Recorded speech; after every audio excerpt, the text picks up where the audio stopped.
एक समय की बात है जब धरती पर देवताओं और मनुष्यों के बीच एक अनोखा रिश्ता था। उस समय देवताओं ने मनुष्यों की मदद करने का निश्चय किया। लेकिन एक बात थी, मनुष्य अपनी इच्छाओं में बहुत अधिक लिप्त हो गए थे। इसीलिए देवताओं ने सोचा कि उन्हें एक नया अवतार लेना चाहिए ताकि मनुष्य को सही राह दिखा सके। तो भगवान विष्णु ने एक नया रूप धारण किया, जो था गोलू मोलू, एक प्यारा सा मोटा बच्चा जो हमेशा हंसता रहता था। गोलू मोलू ने धरती पर कदम रखा और जैसे ही वो गांव में पहुंचा, सभी लोग उसकी मासूमियत पर मुग्ध हो गए। गोलू मोलू ने अपने चारों ओर खुशी फैलाने की ठानी। गांव में एक गरीब किसान था जिसका नाम था रामू।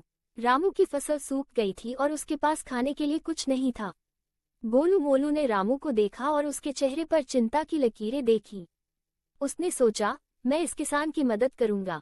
गोलू मोलू ने अपनी जादुई शक्तियों का इस्तेमाल किया और किसान की खेतों में बारिश शुरू कर दी। खेत हरे भरे हो गए और रामू की आंखों में आंसू आ गए, लेकिन ये खुशी के आंसू थे। रामू ने गोलू मोलू का धन्यवाद किया और उसकी मासूमियत पर मुस्कुराया। गांव में एक और समस्या थी। गांव के बच्चे हमेशा लड़ते रहते थे। गोलू मोलू ने सोचा कि बच्चों को मिलकर खेलना सिखाना चाहिए। उसने एक दिन सभी बच्चों को बुलाया और एक खेल का आयोजन किया।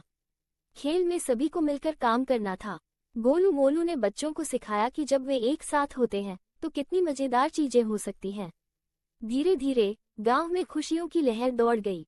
सब लोग एक दूसरे की मदद करने लगे और लड़ाई झगड़े खत्म हो गए।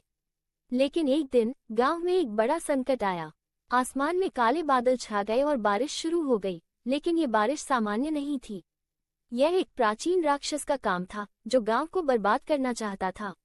गोलू मोलू ने महसूस किया कि अब उसे अपनी असली शक्तियों का इस्तेमाल करना होगा। उसने अपने दोस्तों को इकट्ठा किया और राक्षस का सामना करने का निश्चय किया। गोलू मोलू ने कहा, हम सब मिलकर इस राक्षस का सामना करेंगे।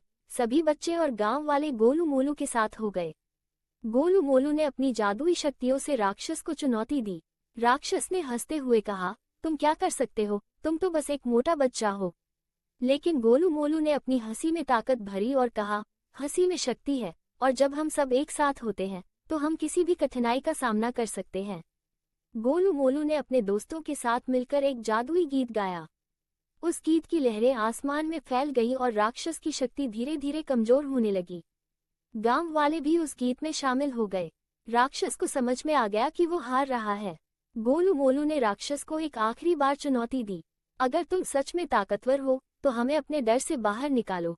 राक्षस ने गुस्से में आकर अपनी पूरी शक्ति लगाई, लेकिन गोलू मोलू और गांव वालों की एकता ने उसे हराया। आखिरकार राक्षस भाग गया और गांव में फिर से शांति लौट आई। गोलू मोलू ने सभी को समझाया कि एकता में ही शक्ति है। अब गांव वाले हमेशा एक दूसरे की मदद करते थे और खुश रहते थे। गोलू मोलू ने कहा, याद रखो, जब भी तुम मुश्किल में हो, एक दूसरे का सहारा बनो। हंसी और प्यार से बड़ा कोई हथियार नहीं है। सबने गोलू मोलू को धन्यवाद दिया और उसकी मासूमियत और बुद्धिमानी के लिए उसकी सराहना की।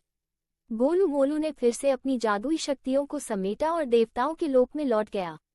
लेकिन उसने ये सुनिश्चित किया कि वो हमेशा गांव में रहने वाले लोगों के दिलों में रहेगा। इस तरह गोलू मोलू ने न केवल गांव को बचाया, बल्कि एकता और प्रेम का संदेश भी फैलाया। और इसी तरह एक अनोखी कहानी का अंत हुआ, जिसमें हंसी, दोस्ती और एकता की शक्ति ने सबको जीत दिलाई।